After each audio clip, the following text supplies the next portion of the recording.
Zee 24 तास एक पाऊल पुढे. नमस्कार, मी सुवर्णा जोशी.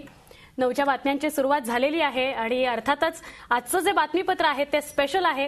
का स्पेशल आहे तुम्हाला सांगायची गरज नाही, कारण आज माझ्याबरोबर सहनिवेदक जो आहे, सह को अँकर जो आहे तो आहे चिन्मय मांडलेकर. चिन्मय, तुझं स्वागत या बातमीपत्रामध्ये. आज तू वेगळ्या भूमिकेमध्ये आहेस. आता चिन्मयची ओळख कथा चांगली लिहितो अशी करायची, पटकथा चांगली लिहितो अशी करायची, अप्रतिम अभिनय करतो अशी करायची, की काय करायची मला प्रश्न पडलाय. जेव्हा आपण गुगलमध्ये जातो आणि नाव टाकतो चिन्मय मांडलेकर, तेव्हा एक खूप सुंदर वाक्य येतं चिन्मयबद्दल. मराठी इंडस्ट्रीमधला असा एक अभिनेता किंवा असा एक व्यक्ती ज्याच्याकडे अनलिमिटेड पोटेन्शियल आहे आणि त्याच्या सगळ्या त्याची जी सगळी कारकीर्द आहे त्यामधनं हे तुम्हाला अर्थातच दिसलं असेल. तर चिन्मय आपल्याकडे आज निवेदकाच्या भूमिकेमध्ये आहे. चिन्मय, आपण बातमीपत्राला सुरुवात करूया. पहिली बातमी. स्वराज्य माझा जन्मसिद्ध हक्क आहे आणि तो मी मिळवणारच, अशी सिंहगर्जना करणाऱ्या लोकमान्य टिळकांचा आवाज आज पुन्हा घुमला. टिळकांचा आवाज असलेली जुनी ध्वनिमुद्रिका अलीकडेच सापडली होती. केसरी मराठा ट्रस्टचे अध्यक्ष आणि टिळकांचे पणतू डॉक्टर दीपक टिळक यांनी ही ध्वनिमुद्रिका उपलब्ध केली.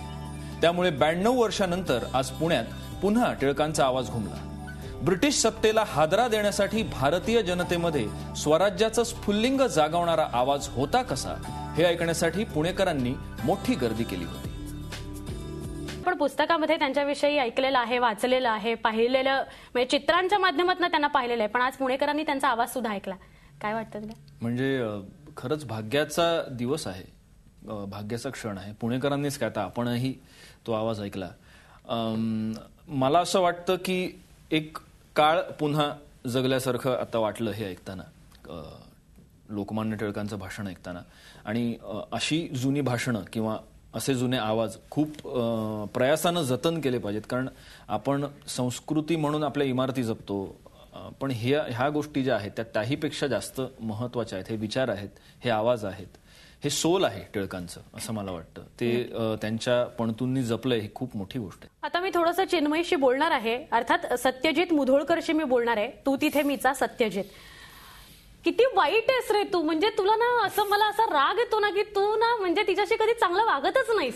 मी खूप प्रेमळ, शालीन, सोजवळ, लढीवाळ, लाघवी असा आहे चिन्मय म्हणून, सत्यजित म्हणून नाही. मला असं वाटतं सत्यजित मुधोळकर हे कॅरेक्टर खूप खरं कॅरेक्टर आहे. त्याला खऱ्या गोष्टी आवडतात, त्याचा तोच प्रॉब्लेम आहे. खोट्याचं जग आहे सध्या, त्याला खऱ्यावर प्रेम आहे त्याचं.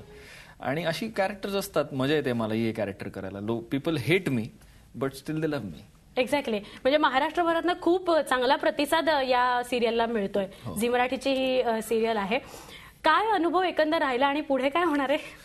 पुढे काय होणार आहे हे तर मी ऑफकोर्स सांगणार नाही, पण अनुभव असा आहे की मला आजपर्यंत जो एक रीच होता त्याच्या जवळजवळ कित्येक पटीने जास्त रीच ह्या एका मालिकेमुळे मिळाला असं मला वाटतं, आणि या भूमिकेमुळे मिळालं असं मला वाटतं. खरे. मी थांबवते, कारण लिखाण तुझं विजय असोचं तू करतोयस आणि तो चित्रपट पण तू आणतोयस, तुझी मेन भूमिका आहे. सप्टेंबरमध्ये तो येतोय. काय त्याच्याविषयी थोडं सांगता येईल? विजय असो, आता आपण जे मगाशी घोटाळे आणि याच्याबद्दल बोललो, तर साधारण त्याचीच एक बॅकड्रॉप असलेला सिनेमा आहे. पण मी एवढंच सांगेन की तो out and out commercial cinema आहे.